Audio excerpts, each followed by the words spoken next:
ओम अज्ञानतिमिरान्धस्य ज्ञानाञ्जनशलाकया चक्षुरुन्मिलितं येन तस्मै श्रीगुरुवे नमः। श्रीचैतन्यमनोभीष्टं स्थापितं येन भूतले स्वयं रूप कदा मह्यं ददाति स्वपदान्तिकं। जय श्री कृष्ण चैतन्य प्रभु नित्यानंद श्री अद्वैत गदाधर श्रीवासादि गौरभक्तवृंद। हरे कृष्णा कृष्णा कृष्णा हरे हरे, हरे राम राम राम हरे हरे। या सो हम कुछ दिनों से,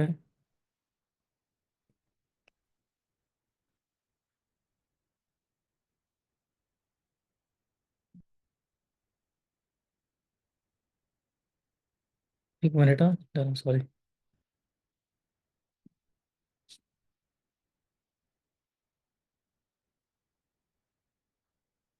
या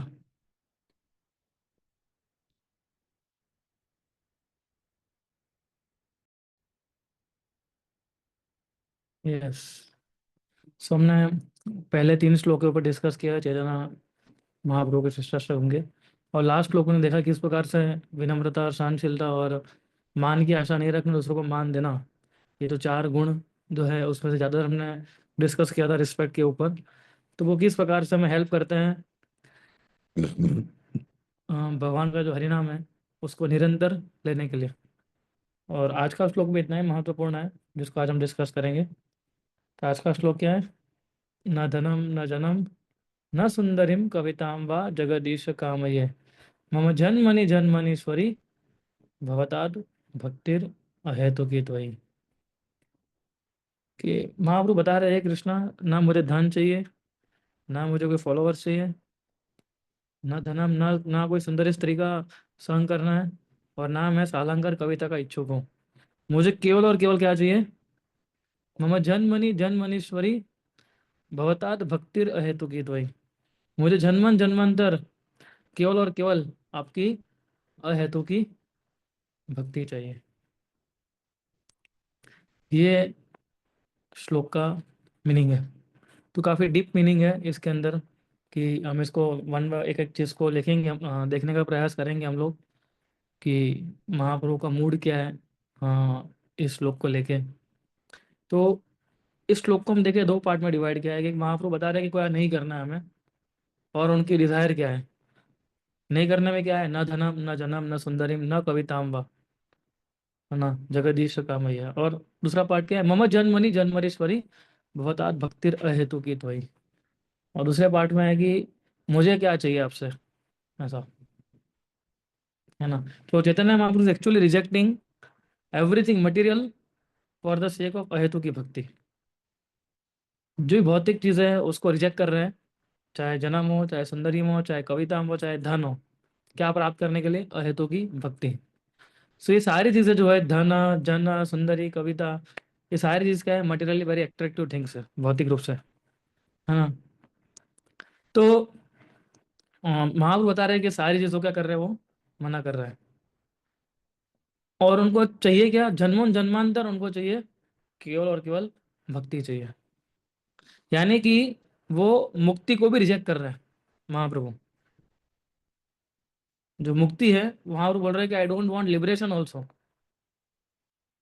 मुझे केवल और केवल क्या चाहिए? आपकी अहेतु की भक्ति चाहिए, यानी डिवोशन चाहिए। तो अगर आप वैदिक पाठ, वैदिक दृष्टिकोण से अगर आप देखने जाएंगे तो तीन कैटेगरीज होती है ना, धार्मिकली। एक होता है कर्म, एक होता है ज्ञान, और एक होती है भक्ति। कर्म जो है वो भी एक धार्मिकली लोग प्रोसेस जो लोग फॉलो करते हैं, और वो ग्रेजुअली, वेरी ग्रेजुअल प्रोसेस है ना। भक्ति विनोद ठाकुर उसको बोलते थे, जो कर्मी लोग होते हैं उनको भक्ति विनोद ठाकुर बोलते हैं पायस मटेरियलिस्ट। यानी भौतिकवादी लोग हैं, लेकिन वो कैसे हैं? पायस है। वो अभक्त नहीं है, लेकिन वो पायस है। दे आर नॉट इम्पायस और सिंफुल। वो लोग जो है पापी नहीं है, है ना। सो कर्म का जो पाथ है वो अगर हम ज्यादातर देखेंगे तो वो सुख सुविधाओं की ओर जाता है। ज्ञान का पाप अगर आप देखेंगे, ज्ञान का जो पाथ है, ज्ञान की जो का जो रास्ता है, उसके अंदर हम देखेंगे लोग रिजेक्ट करते जाते हैं ना, भौतिक संसार को रिजेक्ट करते हैं, हर एक चीज भौतिक को रिजेक्ट करता है। है ना। तो फिर से इसको समझने, थोड़ा और डिटेल में समझते हैं इसको। सो जो कर्म का जो रास्ता है वो क्या करता है, कर्म रोमेंटाइजेस विद द वर्ल्ड, यानी वो इस दुनिया के साथ में फैंसी चीजें देखने को पसंद करता है। वो सोचता है, जो कर्म ही होता है, वो सोचता है कि ये जो दुनिया है, अगर आप इसमें कुछ चीजें एडजस्ट कर लेंगे तो एकदम अच्छी हो जाएगी, है ना। तो वो क्या करते हैं, कर्म कांड करते हैं, यानी एडजस्टमेंट करते हैं कि चलिए थोड़ा रिचुअल्स कर दिया, है ना, तो थोड़ा मुझे उसका फायदा हुआ। थोड़ा और ध्यान तप कर लिया तो बच्चे मिल गए। थोड़ा और रिचुअल्स फॉलो कर दिया तो सारी भौतिक इच्छाएं धीरे धीरे शुरू हो जाती है, हमारे धीरे सॉरी उसको फुलफिल करना शुरुआत हो जाती है। फिर एक होता है, थोड़ा थोड़ा रिचुअल कर दिया हम लोगों ने तो हमें स्वर्ग में जाने को मिलेगा, और जब हम स्वर्ग में जाएंगे तो वहाँ लाइफ जो एकदम वंडरफुल हो जाएगी हमारी। तो कर्मी सोचते हैं कि this world is an enjoyable place, we just have to adjust the factors of enjoyment. हम थोड़ा सा एडजस्टमेंट करेंगे तो हम आसानी से इसको एंजॉय कर सकते हैं। तो ये ब्रॉड वे से कर्म का रास्ता हुआ है ना। So we just have to adjust the factors for enjoyment, it is broadly the path of karma. So कर्म क्या करता है, इस दुनिया को फैंटेसी के रूप में देखता है, यानी फैंटेसी नहीं पर रोमांटिसाइज करता है। मतलब वो सोचता है कि दुनिया जो है कितनी अच्छी है ना, कितनी कविता लिख सकते हैं हम लोग इसके ऊपर, है ना, और there are lot of enjoyable things available over here, है ना। और जो ज्ञान का जो रास्ता है वो मैं दूसरे एक्सट्रीम की तरह ले जाता है। वो क्या बोलता है, ज्ञान का जो पाथ है, वो रास्ता है, वो इस दुनिया को एकदम बुरा भरा बोलता है ना, कि this world is full of temptation, this world is full of danger, full of distress, everything there is misery, है ना। दुनिया के अंदर कुछ है ही नहीं, खाली बस दुख ही दुख है, जहां भी जाओ वहां दुख है, कष्ट है, पीड़ा है ना। यही सब सोचता रहता है, वो एक्सट्रीमली नेगेटिव व्यू होता है उसका, है ना। वो सोचता है कि this world is filled with dangers, खतरा बहुत है इधर, है ना। तो अगर हम कर्म की ओर से देखेंगे तो वो एक अलग एक्सट्रीम में जाते हैं। फिर जब हम लोग ज्ञान की ओर देखते हैं तो वो एक अलग एक्सट्रीम में जाता है। अब लेकिन भक्ति जो है वो दोनों एक्सट्रीम को अवॉइड करती है ना। जैसे पेंडुलम होता है, पेंडुलम है ना, वो ऐसे घूमता है ना, तो एक पूरा ऐसे जा रहा है कर्म का पाथ, एक पूरा ऐसे जा रहा है ज्ञान का पाथ, और बीच में जो है जब वो आता है वो है भक्ति का पाथ। सो भक्ति जो है दोनों एक्सट्रीम को अवॉइड करती है। और भक्ति क्या बोलती है, भक्ति करने का मतलब क्या है कि उसकी यूटिलाइज करो। एक एक्सट्रीम बोल रहा है कि इसको रोमांटिसाइज करो, एक एक्सट्रीम बोल रहा है कि डिमोनाइज है। लेकिन भक्ति का मतलब क्या है, जो बीच में है, वो उसको यूटिलाइज करना है हमें। सो भक्ति के अंदर क्या, वॉट एवर जो भी इस दुनिया के अंदर है, जो भी चीज़ है, उसको हम यूटिलाइज करते हैं किसके लिए, कृष्णा की सेवा करने के लिए ना।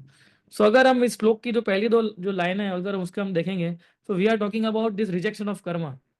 ना धन चाहिए, ना जन्म चाहिए, ना सौंदर्य चाहिए, ना कविता चाहिए, है ना, none of the things of this world. ये जो भी चीजें हैं जो लगता है हमें कि ये मुझे खुशी दे पाएगी, है ना, अगर मेरे पास सेंस एंजॉयमेंट के साधन होंगे तो मैं बहुत खुश रहूंगा, अगर मेरे पास फेम होगा तो बहुत खुश रहूंगा, इन सभी चीजों को महाप्रभु अगर बोल रहे हैं, मना कर रहे हैं, I don't want any of this things.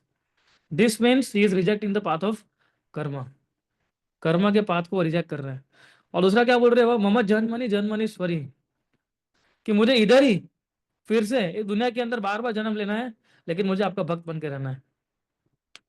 जहाँ कर्मी लोग क्या बोल रहे हैं कि दुनिया से निकलो बाहर, यानी इस दुनिया में कुछ भी अच्छा नहीं है, क्योंकि वो फोकस करते हैं कि किस प्रकार से दुनिया से बाहर निकला जाए, लेकिन उनको मालूम नहीं दुनिया से बाहर निकलने के बाद क्या करना है। वो उनका फोकस नहीं है, बस बाहर निकलो, ये अच्छी जगह नहीं है ना। सो लेकिन भक्ति क्या बोलती, even if I am in this world my dear lord भवतात भक्ति रहे तो की तरह, I just want your unmotivated devotional service. अगर आप इस श्लोक के फ्लो को देखेंगे, इन सारे श्लोकों के फ्लो को देखेंगे, तो पहला जो इसके पहले वाला जो श्लोक था वो क्या बता रहा था हमें, इट एंडेड विद कीर्तनीय सदाहरि, कीर्तनीय सदाहरि के ऊपर वो एंड हुआ था वो, है ना, कि अगर कोई व्यक्ति ह्यूमिलिटी, विनम्रता बनेगा, सहनशील बनेगा, और कॉन्स्टेंटली कृष्ण के नाम को ग्लोरीफाई करेगा, एब्जॉर्ब रहेगा, है ना, तो वो हरिनाम को प्राप्त कर सकता है। So by humility and by tolerance we can constantly become absorb in glorifying Krishna. So जब हम एब्जॉर्ब होंगे भगवान के नामों को लेने में, भगवान को ग्लोरीफाई करने में, तब वो जो हायर टेस्ट मिलता है वो हमें इन सारी चीजों को मना करने के लिए प्रेरणा देगा। जब हायर टेस्ट मिलेगा तब हम लोअर टेस्ट को छोड़ छोड़ पाएंगे ना, वरना हम कैसे लोअर टेस्ट को छोड़ पाएंगे? वो तो पॉसिबल ही नहीं है। सो कई बार हम लोग बोलते हैं, often we sometimes we say that externally हम लोग कुछ, एक्सटर्नली कई बार हम लोग मना करते हैं कुछ चीज़ों को, है ना, कि नहीं ये नहीं करना, लेकिन इंटरनली हमारी इच्छा होती है ना। जैसे मान लीजिए कि हम लोग सुबह उठते हैं, समटाइम्स हम उठते हैं, अलार्म बजता है ना, अलार्म बजते रहता है और वो हमें बोल रहा है कि भाई उठ उठ उठ, है ना। लेकिन इनसे अंदर से एक आवाज़ आती है हमारे अंदर कि भाई नहीं उठना है हमें, है ना। सो इसका मतलब क्या है कि जो हमारी कंडीशनिंग है वो हमें अलग तरीके से बोलती है। लेकिन जब हमें हायर टेस्ट मिलेगा, है ना, तो हम इसको मैनेज कर पाएंगे, तब उसको मना कर पाएंगे, है ना, कि नहीं मुझे उठ के जाना है ऐसा करके। सो और ऐसा दूसरी चीज़ों के अंदर भी हम करते हैं, एक्सटर्नली में कुछ चीज़ें हमें मना करनी पड़ती है ना, भले हमें अच्छी लगती हो फिर भी। लेकिन वो जो स्ट्रगल है वो जब कब जाएगा, जब हायर टेस्ट लेंगे तब जाएगा वो, है ना।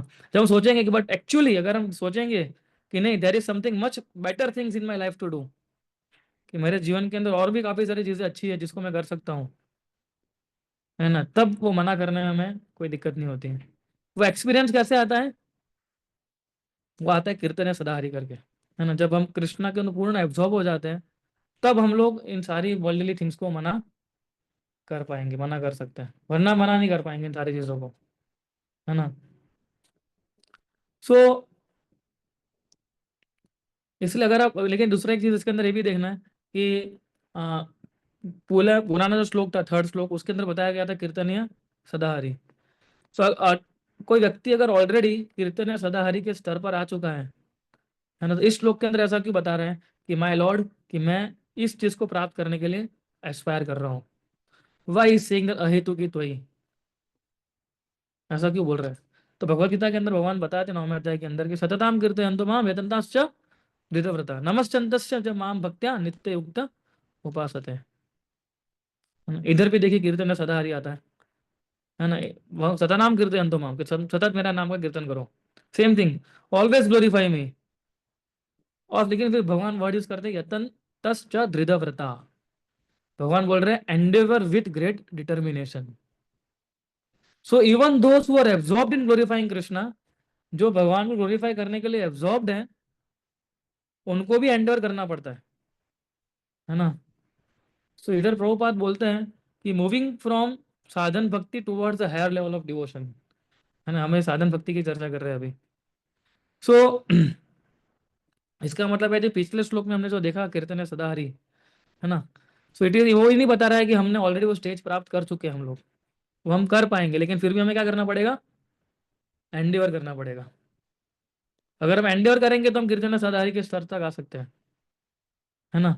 इसके फ्लो को समझना पड़ेगा हमें कि इट इज नॉट दैट वो कीर्तन सदाहरि के स्तर पर आ चुका है, rather by developing humility, by developing tolerance, one can come to the level of kirtan sadahari, है ना।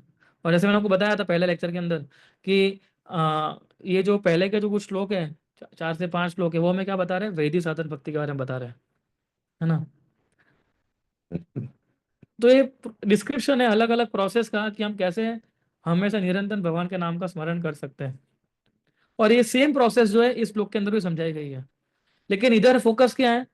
इधर फोकस क्या है? अपनी इच्छाओं के ऊपर। So what are the things one is saying no to, ये ऐसी कौन सी चीजें हैं जिसके अंदर वो मना कर रहे हैं? महाप्रभु न न धनम न जनम न सुंदरिम, और फिर वो बता रहा है कि नहीं मुझे तो केवल आपकी भक्ति चाहिए। तो ये सारी चीज एक प्रोसेस का पार्ट है by which one can move forward, है ना। एक कीर्तन सदारी के स्तर पर आ सकता है, या फिर एक अहेतु की भक्ति के स्तर तक वो आ सकता है ना। सो अगर हम इसका आगे वाला भी श्लोक देखेंगे, उसके अंदर क्या बताया गया है कि प्रभु मैं तो एकदम गिरा हुआ हूँ, I am following this material, please lift me up, कृपया करके मेरा उद्धार कीजिए आप। तो ये सभी चीज जो है साधन भक्ति की प्रोसेस को समझाया गया है, कि जहां पर व्यक्ति जो है धीरे धीरे धीरे धीरे ऊपर के स्तर पर जाता है। So by developing humility, by developing tolerance, मैं कीर्तन सदारी के स्तर पर आने का कोशिश कर सकता हूँ। And by saying no thing no to this things, इन सभी चीजों को मना करूंगा जब मैं, देन एक्चुअली मैं जो अच्छे गुण वाली चीजें हैं उसको मैं हाँ बोल पाऊंगा। मेन चीजों को इसलिए महाप्रभु के उस चीजों को मना कर रहे हैं, वो इसलिए मना कर रहे हैं ताकि मैं कृष्णा के प्रति मेरा जो एब्जॉर्प्शन है वो बढ़ सके। I am saying no to this thing so that I can become absorbed in Krishna. तो अगर आप एनालिसिस करेंगे इस श्लोक के अंदर, तो महाप्रभु ने दोनों ही पाथ को रिजेक्ट किया है, ज्ञान वाले को भी और कर्म वाले को भी। महाप्रभु क्या बोल रहे हैं, I want to just focused on अहेतु की। वही, तो महाप्रभु दोनों को रिजेक्ट कर रहे हैं। जैसे मैंने कई बार हम लोगों ने देखा है कि महाप्रभु के जो फॉलोअर्स हैं उसके अंदर त्यागी लोग भी हैं, रिनाउंसेट्स भी हैं, और हाउस होल्डर्स भी हैं, गृहस्थ भी हैं। तो both of them are exalted devotees, चाहे गृहस्थी हो, चाहे त्यागी हो, रिनाउंसेट हो, सन्यासी हो, दोनों ही एक्सॉल्टेड डिवोटीज थे। महाप्रभु खुद एक सन्यासी थे, लेकिन एट द सेम टाइम उन्होंने कभी भी गृहस्थों को मिनिमाइज नहीं किया था, डाउनग्रेड नहीं किया था, क्योंकि वो सारे भक्त जो थे एक्सॉल्टेड थे। सो इस श्लोक का जो मूड है, the mood of this verse is not so much of renouncing the world. ऐसा नहीं है कि सभी चीज को हमें त्याग देना है, लेकिन मूड क्या है, but rather renouncing the obsession with the world and focus on Krishna. जो इस पृथ्वी, जो इस दुनिया को एंजॉय करने की जो हमारी वृत्ति है, जो ऑब्सेशन है हमारा, उसको रिनाउंस करने की बात है और कृष्ण को फोकस करना है।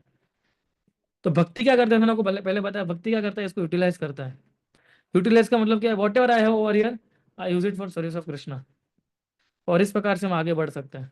जो भी चीज़ मेरे पास है वो मैं कृष्ण की सेवा के लिए यूज कर सकता हूँ, और फिर मैं ऐसे ही आगे बढ़ सकता हूँ, है ना।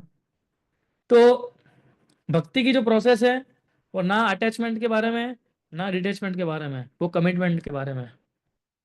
भक्ति इज ऑल अबाउट कमिटमेंट। केवल हम ज़्यादा फोकस करते हैं डिटैचमेंट के ऊपर, रिनाउंसिएशन, रिजेक्शन, है ना। लेकिन कई बार इसका अनहेल्दी इफेक्ट भी आ सकता है। कई बार हम बातें करते हैं ऐसी, लेकिन क्या होता है, इसका रियलाइजेशन नहीं होता है हमारे अंदर, है ना।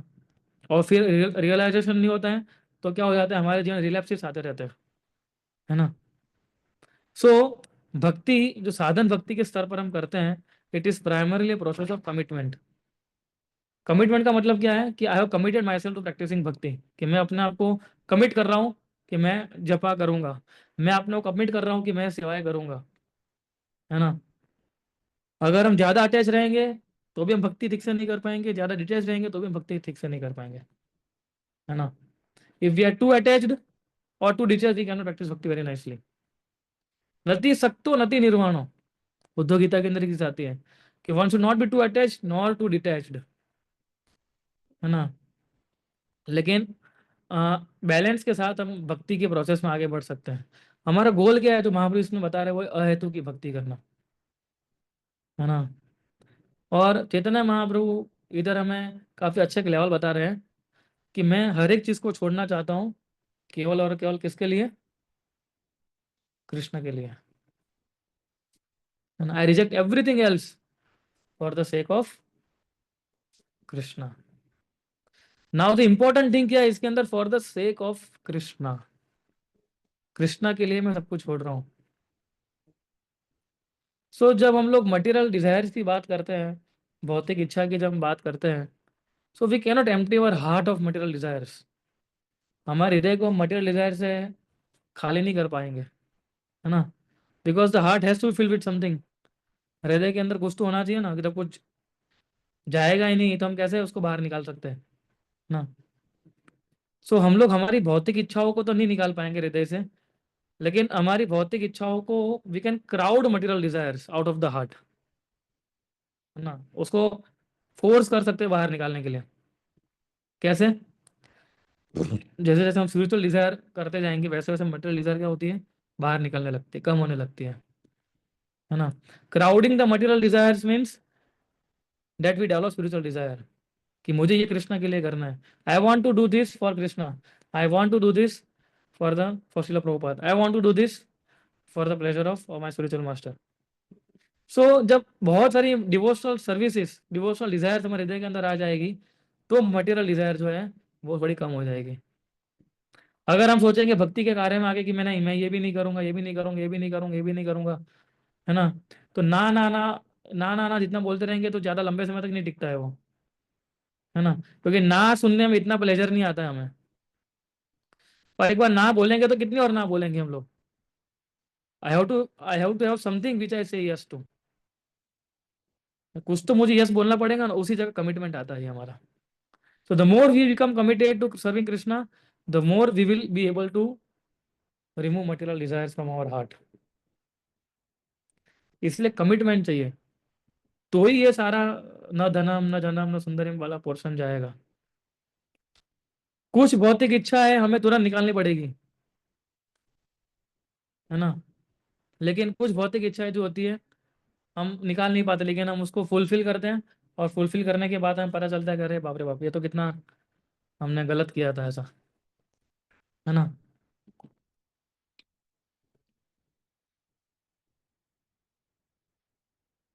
तो कुछ चीज़ों को हम कंप्लीटली छोड़ पाते हैं, कुछ चीज़ों को हम लोग करने के बाद समझते हैं अरे ऐसा नहीं करना चाहिए था। So how to deal with our material desires. फिर भौतिक डिजायर जो है हमारे, उससे हम कैसे डील कर सकते हैं। सो अगर हम ज़्यादा ही मटेरियल डिजायर को बाहर निकलने के लिए प्राइमरी फोकस करेंगे तो हम एग्जॉस्ट हो जाएंगे लड़ते लड़ते ही, है ना। तो प्राइमरी फोकस होना चाहिए कृष्णा को सेवा करने के लिए, committing our self to connect with Krishna. और जब कृष्णा के साथ कनेक्शन बन जाएगा ना, फिर आप अपने आप की डिजायर को आप मैनेज कर पाएंगे।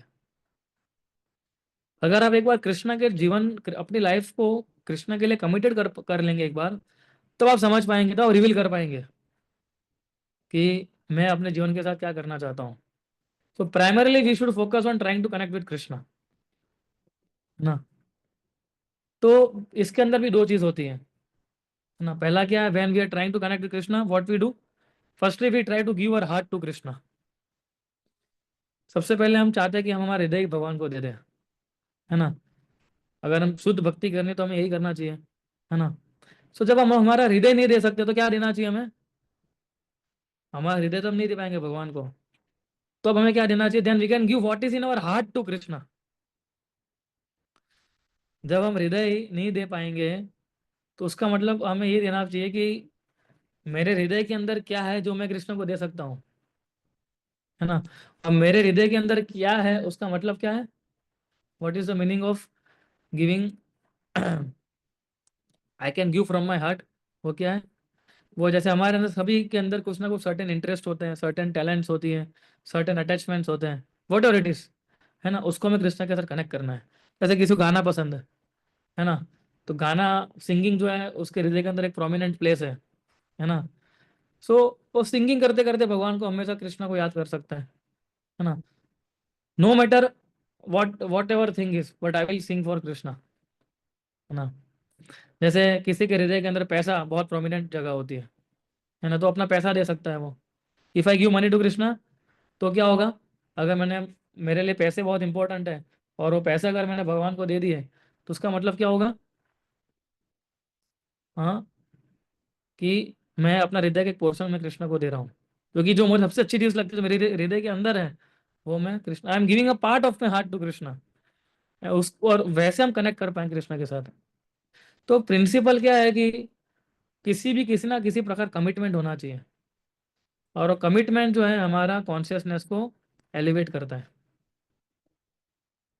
तो साधन भक्ति के अंदर फोकस हमारा रिजेक्शन और रिनाउंसिएशन ज़्यादा फोकस हमारा होना चाहिए कि हम कितना कृष्णा के लिए यस बोल रहे हैं वो। Obviously we have to renounce certain things. हमें ऐसा नहीं है कि हम पूरा टाइम बिना रिनाउंसिएशन के रह पाएंगे, बिना रिजेक्शन के हम लोग कर पाएंगे। So we have to renounce certain things, लेकिन साथ साथ हमें कुछ चीज़ें करनी भी पड़ेगी, तब वो रिनाउंसिएशन हमें हैवी नहीं लगेगा। भक्ति के अंदर बहुत सारी चीज़ों को ना बोलना पड़ता है हमें, लेकिन वो हमारा प्राइमरी फोकस नहीं है। सॉरी, हमारा प्राइमरी फोकस क्या है कि how can I say yes to Krishna, मैं कैसे कृष्णा को मैं यस बोल सकता हूँ, है ना। और एक बार जब ये यस हमारी कॉन्शियसनेस को फिलअप कर लेता है ना, तो नो वाली जो चीजें हैं ऑटोमेटिक हो जाएगी। तो हमें क्या करना है, हमारी कॉन्शियसनेस को फील करना है कृष्णा के यस के लिए। तो नो वाली चीज ऑटोमेटिकली हो जाएगी, है ना। सो इसलिए जब ज़्यादा हम जब नए नए लोगों से मिलते हैं तो हम क्या करते हैं, हम थोड़ी ना हम कृष्ण भक्ति के ऊपर ज़्यादा फोकस करते हैं, हम कृष्ण भक्ति दे उसके ऊपर ज़्यादा फोकस करते हैं, है ना। अगर हम रूल्स के ऊपर फोकस करेंगे पहले ही दिन से, ये नहीं करना, ये नहीं करना, ये नहीं करना है, तो लोग डर घबरा जाएंगे, है ना। तो पहले हम क्या करते हैं, कृष्ण भक्ति को शेयर करते हैं उनके साथ। हम ये नहीं बोलते कि नहीं ये नहीं करना, ये नहीं करना, ये नहीं करना है, वो नहीं करना है, तो लोग घबरा जाएंगे, है ना, कि ये तो क्या है, पूरा मना ही कर रहे हैं, सब कुछ छीन लिया मेरे से, ऐसा लगेगा लोगों को, है ना। तो इसलिए पहला फोकस हम क्या करते हैं, हम we try to focus initially कि जिससे वो कृष्ण के साथ कनेक्ट हो सके, और फिर जब कृष्ण के कनेक्ट हो जाएंगे वो उनको इंस्पायर करेगा बाकी चीज़ों को ना बोलने के लिए, है ना। जैसे कई बार हम देखते हैं ना कि जब हम भक्ति में जब हम 16 माला शुरू कर लेते हैं, ठीक है, हम ठीक से साधना भक्ति में लग जाते हैं, तो हमें किसी को बोलना भी नहीं पड़ता है कि हमें 4 नियम पालन करने हैं, ऑटोमेटिक शुरू कर लेते हैं, हम ऑटोमेटिकली प्याला लहसुन खाना बंद कर देते हैं। क्यों? क्योंकि हमारा कनेक्शन बैठ गया है कृष्ण के साथ, इसलिए, और वो कनेक्शन इंस्पायर करता है हमें, है ना। इसलिए महाप्रभु बोल रहे हैं, न धनम न जनम न सुंदरम कविताम वा जगदीश कामय। महाप्रभु बोल रहे हैं, I am saying no to all this things, but the focus is I want to develop devotion to Krishna. ये सब मुझे इसलिए नहीं करना है क्योंकि ये सभी चीज जो है मेरे भक्ति के लिए क्या बनेगी, बाधा रूप बनेगी, है ना। So that I can develop devotion to Krishna. और जब हम रिजेक्ट करते हैं चीजों को, हम जब बोलते हैं वर्ल्डली थिंग्सों को रिजेक्ट करना है कृष्णा के, for the sake of Krishna we to reject worldly things, तो जो रिजेक्शन हम करते हैं that is done because of spiritual realisation. Spiritual realisation है उसके कारण रिजेक्शन पॉसिबल हो सकता है ना। सो और एक्चुअली इसके एक्सटर्नल रेगुलेशन भी बहुत इंपॉर्टेंट है। यानी कि एक्सटर्नल रेगुलेशन का मतलब क्या होता है कि जैसे हम हमें पता चल जाता है कि ये चीज़ हमें नहीं करनी चाहिए, है ना, ये चीज़ जो है मोरल नहीं है, ये चीज़ जो है सिंफुल है, तो मुझे ये नहीं करना चाहिए, है ना। So important, that is important, है ना। तो there are certain regulative principles which are important to follow. लेकिन जैसे हम भक्ति में आगे बढ़ते जाते हैं, है ना, तो वो हमारा फोकस जो है ना वो थोड़ा चेंज हो जाता है। पहले हम क्या सोचते हैं कि ये सब पापी चीजें हैं, सिंफुल है, इसलिए मुझे नहीं करनी है, इसलिए मुझे सब छोड़ देना है। लेकिन जब हम भगवान के साथ कनेक्ट कर देते हैं अपने आप को, है ना, तब हम क्या सोचते हैं कि ये सारी चीजें जो है वो मेरी कृष्ण भक्ति में बाधा बन रही है, इसलिए मुझे ये नहीं करना है ना। That's why focus on connecting to Krishna.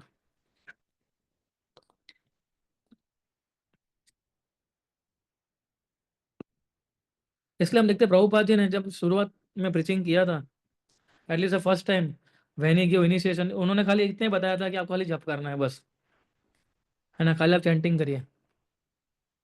तो फिर वो लोग सामने से आके बोले थे कि क्या हमें भी कुछ प्रिंसिपल फॉलो करना है, कुछ सिद्धांत को फॉलो करना है ना। तो प्रभुपाद ने बताया, तब प्रभुपाद ने बताया, हाँ अभी ये पॉइंट पे आया आप लोग, आपको ये सब चीजें फॉलो करनी है। क्यों?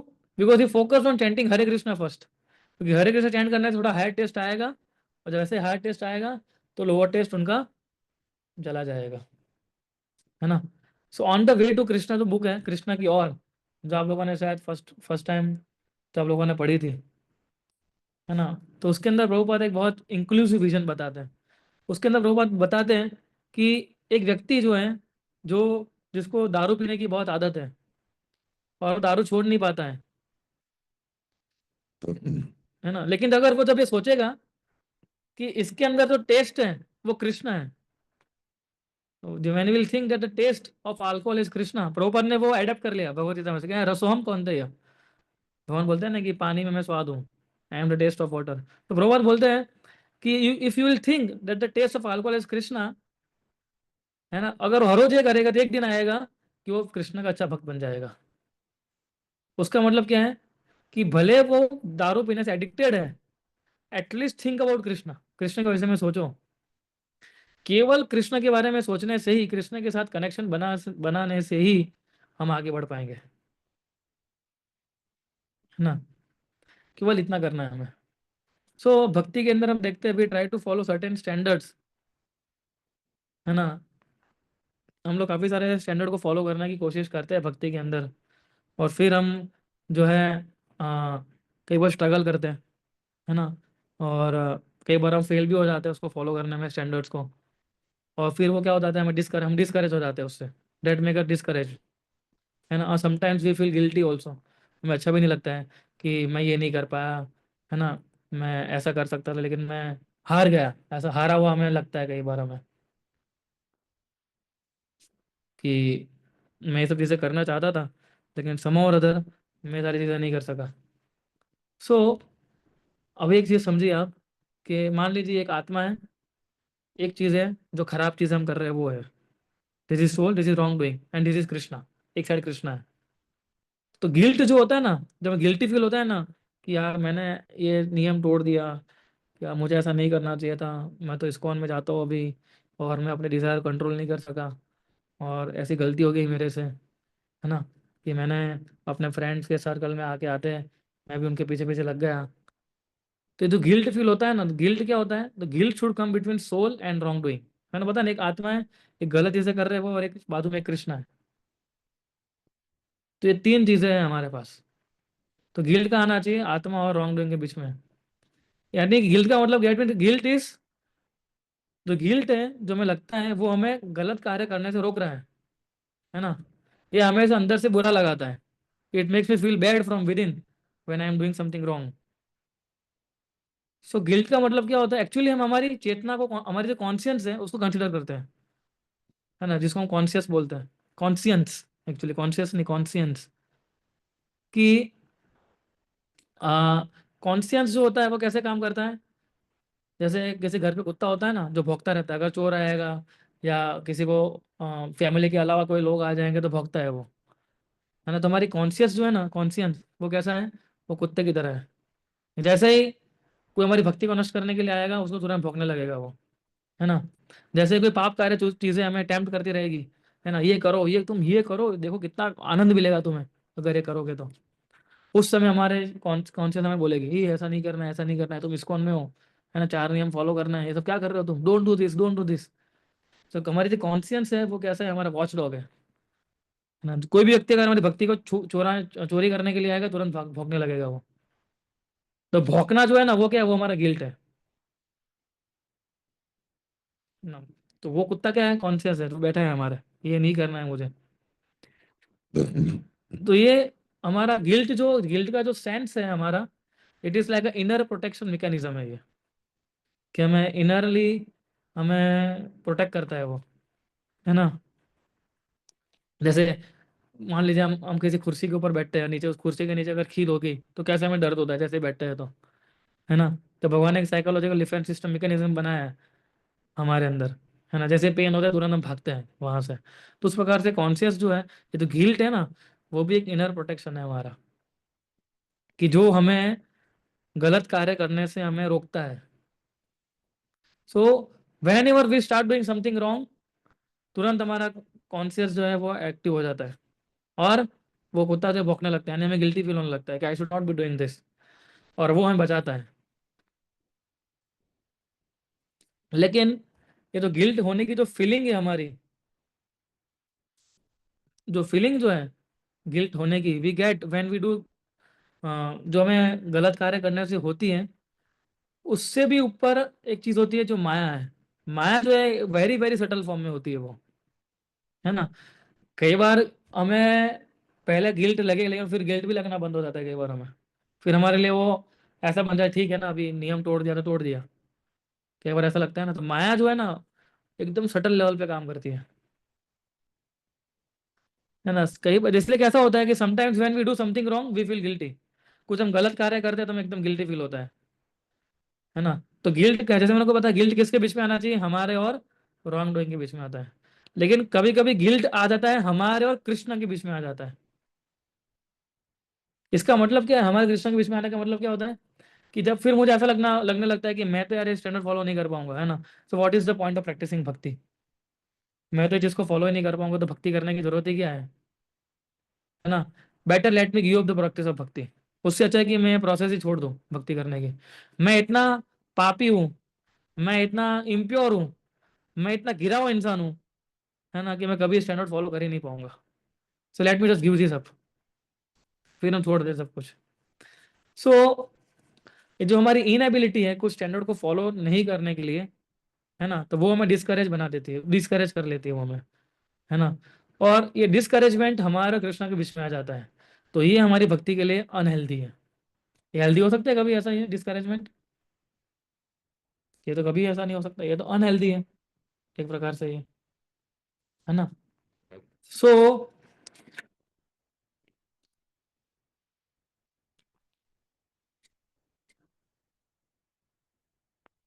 तो ये जो डिस्करेजमेंट है जो भी एक माया का फॉर्म है, कि जब मैं कुछ ये चीज कर नहीं पा रहा हूँ इसलिए मुझे कुछ भी नहीं करना है, even that discouragement can be maya, है ना।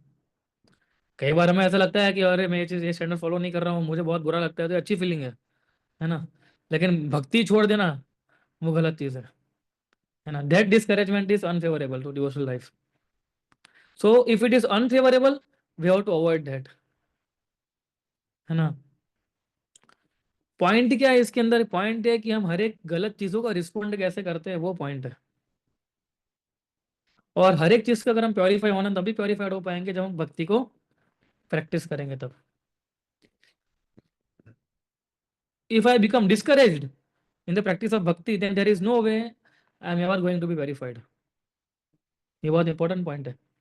अगर मैं भक्ति करते करते एकदम डिस्करेज होने लगा, है ना, तो फिर हमारा शुद्धिकरण कभी नहीं हो पाएगा। तो सॉरी, इसलिए ये बहुत इंपॉर्टेंट है कि हम कैसे इन चीज़ों को रिस्पॉन्ड करते हैं,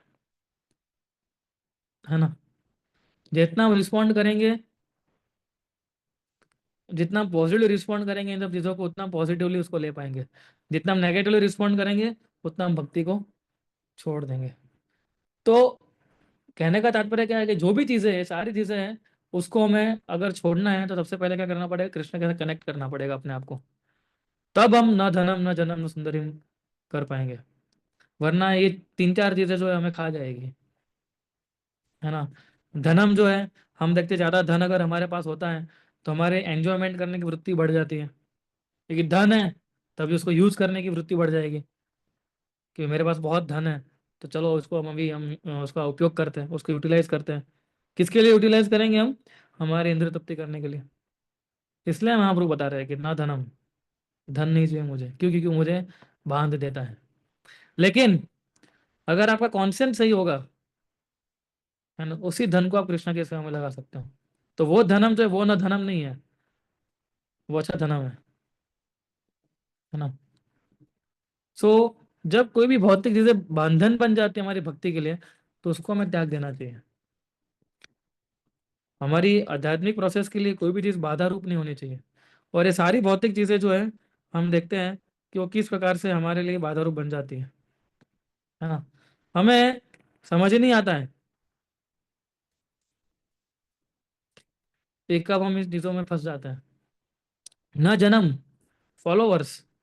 ये फॉलोवर्स भी बहुत, अभी आजकल सोशल मीडिया के, जब सोशल मीडिया नहीं तो उससे पहले भी फॉलोअर्स आते ही थे, लेकिन सोशल मीडिया आने के बाद उसके ऊपर ज़्यादा फोकस हो गया है फॉलोअर्स के ऊपर, है ना।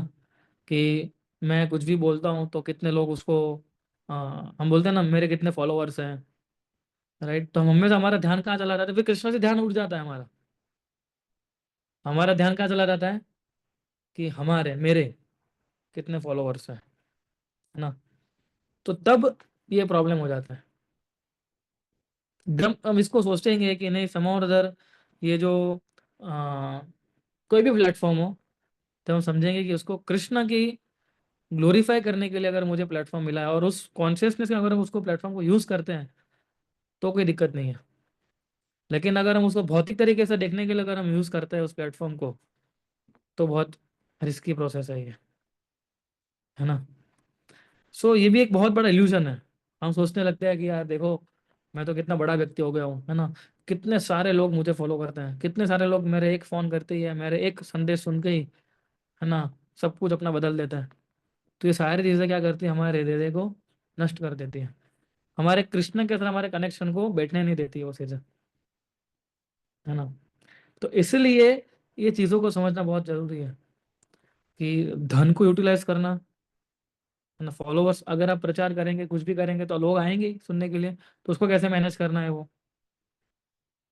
भी हमें समझना पड़ेगा ना, कि किस प्रकार से हम हमारे जीवन के अंदर जो भी चीजें आ रही है उसको कैसे यूटिलाइज करें कृष्ण की सेवा में। भक्ति क्या है, मैं क्या डेफिनेशन बताया, भक्ति का मतलब है कृष्ण की सेवा में यूटिलाइज करना चीजों को। दैट इज एक्चुअल भक्ति, है ना। सो जब हम इस कॉन्शियसनेस के साथ जब हम आगे बढ़ेंगे कि मेरी भक्ति के लिए क्या इंपॉर्टेंट है, मेरे साथ मेरा कृष्ण के साथ जो संबंध मुझे जो बांध कृष्ण के साथ जो संबंध बांधने के लिए जो मुझे बोला गया है, ठीक है, उसके उसके लिए मैं क्या कर रहा हूँ। जब वो पॉजिटिव चीज आएगी तो अभी नेगेटिव ऑटोमेटिक चली जाएगी, है ना। न सुंदरीम, है ना, स्त्री के लिए पुरुष और पुरुष के लिए स्त्री, ये बहुत खतरा रूप साबित हो सकती है। उसके प्रति अटैचमेंट जो है वो बहुत खतरा बना सकती है ना। उसी से हमारा जीवन जो है पूरी तरीके से तहस नहस हो सकता है। जैसे हमने बहुत सारे उदाहरण देखे, अजय मिल का उदाहरण है भागवतम में से, विश्वामित्र मुनि का उदाहरण है ना। किस प्रकार से किसी स्त्री के संग में अगर हम आ जाते हैं या किसी स्त्री से आकर्षित हो जाते हैं हम, तो हमारा जीवन कैसा हो जाता है ना। हमें पता भी नहीं चलता है कि हम कहाँ थे और कहाँ चले गए। तो माया इतनी पावरफुल है ना। धन को भी, फॉलोवर्स को भी, और स्त्री को भी, इन सभी चीजों को लेके वो हमें क्या करेगी, ले डूबेगी हमारी भक्ति को, है ना। तो हमें इन चीजों से, महाप्रभु बता रहे हैं कि सबसे इंपॉर्टेंट चीज है कि जन्म जन्मांतर बस आपकी अहेतु की भक्ति में करता रहो बस। वो मुक्ति भी नहीं, वो तो ये भी नहीं बोल रहे मुझे भगवत धाम जाना है। जो रियल डिवोटी होते हैं, जो शुद्ध भक्त होते हैं भगवान के, वो तो ये भी नहीं सोचते हैं कि मुझे भगवान के धाम में जाना है। वो तो यही सोचते हैं कि ये इनके प्रकार इन भगवान को जैसे मुझे यूटिलाइज करना है वैसे मुझे यूटिलाइज करे, डेट्स इट। वो उनकी इच्छा होती है। हे कृष्णा, अब जैसे चाहो वैसे आप मुझे यूटिलाइज कर सकते हो, है ना। तो जब हम इस प्रकार से, जब हम कृष्ण की भक्ति करेंगे, जब लगेंगे पॉजिटिव में लगेंगे, तो ये सब चीजें हमें डील भी नहीं करना पड़ेगा नेगेटिव चीजों को। लेकिन उसके लिए हमें बहुत सारी पॉजिटिव चीजें करनी होगी, है ना। जैसे ध्यान से जप करना, ठीक है, मंगला आरती अटेंड करना, ठीक है, सुबह ही आ, हमारा भक्ति का जो भी हम कार्य करते हैं, आरती बोलना, आरती गाना, वो सब सुबह ही कर लेना, ठीक है। सर्विसेज में रेगुलरली आना, ठीक है, लेक्चर से एकदम ध्यान पूर्वक श्रवण करना। जब हम ये सारी चीजें हम हमारे अपने आप को एंगेज कर देंगे इन सारी चीजों के अंदर, तब क्या होगा, तब हम लोग ये ना धनम ना जन्म ना सुंदरी हो पाएगा, वरना नहीं होगा वो, है ना। तो जब पॉजिटिव चीजें हमारे जीवन के अंदर आएगी तो नेगेटिव चीज अपने आप चली जाएगी। इसलिए we have to feel our mind and our heart with Krishna conscious thoughts. जब तक हम लोग हमारे मन को और कृष्णा कॉन्शियस थॉट से नहीं हम लोग करेंगे, तब तक ये सारी चीजें बाहर नहीं जाएगी। ये बहुत ही आकर्षण बहुत डेंजर होता है और उसको निकालना इतना आसान नहीं है, और कभी भी आ जाता है। ये मैं ऐसा नहीं सोचना कि हम इतने सालों से भक्ति कर रहे हैं, इतने सालों से हरिनाम कर रहे हैं, तो हमें कुछ, हमें हम सभी चीज़ों से इम्यून है। ऐसा नहीं हो सकता है। और कभी भी कोई भी थॉट आके हमको नष्ट कर सकती है हमारी चेतना को, है ना। सो ये हमें समझना चाहिए।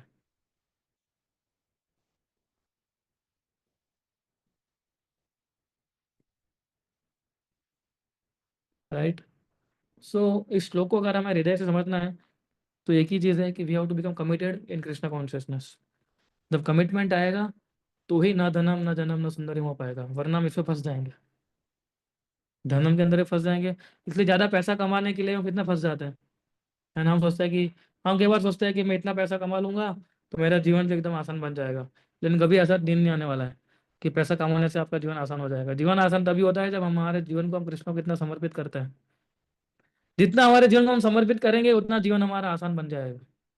क्यों? क्योंकि हम जीवन को समर्पित करेंगे तो हमारी भौतिक इच्छाएं कम हो जाएगी। जैसे भौतिक इच्छाएं कम होगी, क्या हो जाएगा, हमारा जीवन ऑटोमेटिक आसान बन जाएगा। हमारा जीवन भी आसान इसलिए नहीं है क्योंकि हमारी भौतिक इच्छाएं कम नहीं हो रही है। यही उसका रूट कॉज है, और यही श्लोक के अंदर हम समझ सकते हैं। चैतन्य महाप्रभु के द्वारा। So we have to think on this term that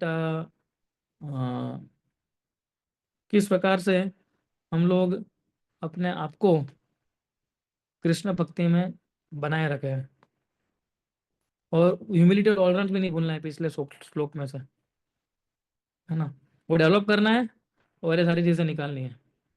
ऐसा ह्यूमिलिटी टॉलरेंस डेवलप करो, और न धनम न जनम न सुंदरीम उसको ना करना है, नो नो बोलना है धनम जन्म और सुंदरी उनको, है ना। वरना ये बाधा बन जाएंगे हमारी भक्ति में ये सारी चीज़ें। तो फिर हम भक्ति ठीक से नहीं कर पाएंगे, फिर हमारे जीवन के अंदर एकदम स्ट्रगल ही स्ट्रगल रहेगा। और फिर हम कई बार प्रश्न पूछते हैं ना कि हम हमको ऐसा लग रहा है कि मुझे ऐसा लग रहा है कि हम भक्ति में अटक गए। अटक इसलिए गए हम लोग क्योंकि हमारा कमिटमेंट अभी पूरा नहीं हुआ है, हम फुल्ली कमिटेड नहीं हुए कृष्ण की भक्ति करने के लिए, इसलिए ऐसा हमारे अंदर आता है ना। तो चैतन्य महाप्रभु ने जैसे कर्म और ज्ञान को फेंक दिया है, वैसे हमें भी केवल और केवल भक्ति के ऊपर ही फोकस करना। जो भी है हमारे साथ, जो भी हमारे पास है, सब कुछ कृष्ण की सेवा में लगाना है। Everything we have to give it to Krishna and we have to become committed devotee, है ना।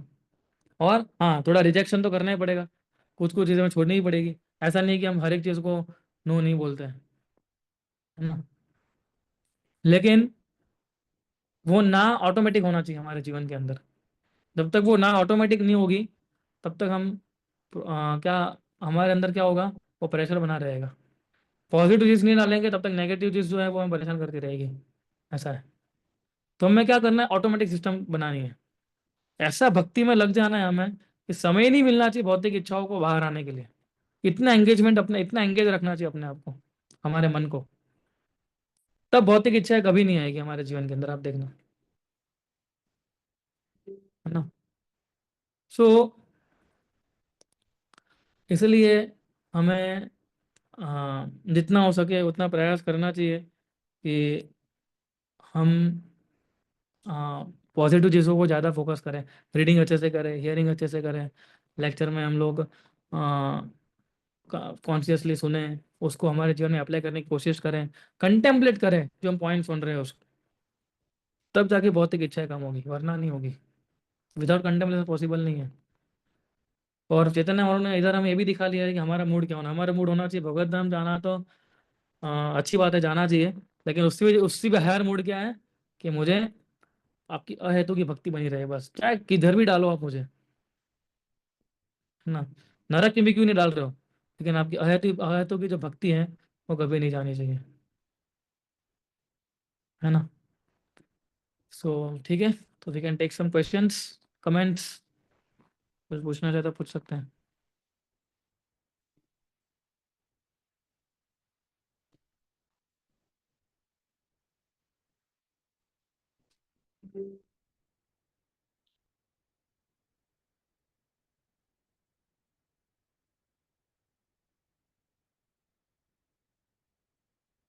यस।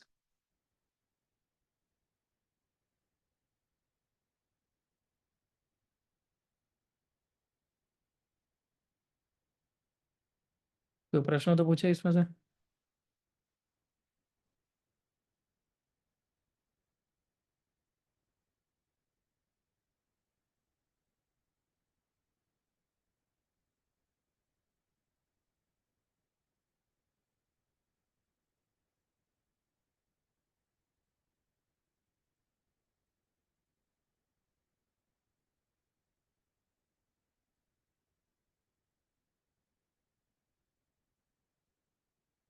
तो ठीक है, हम लोग फिर मिलते हैं फ्राइडे को।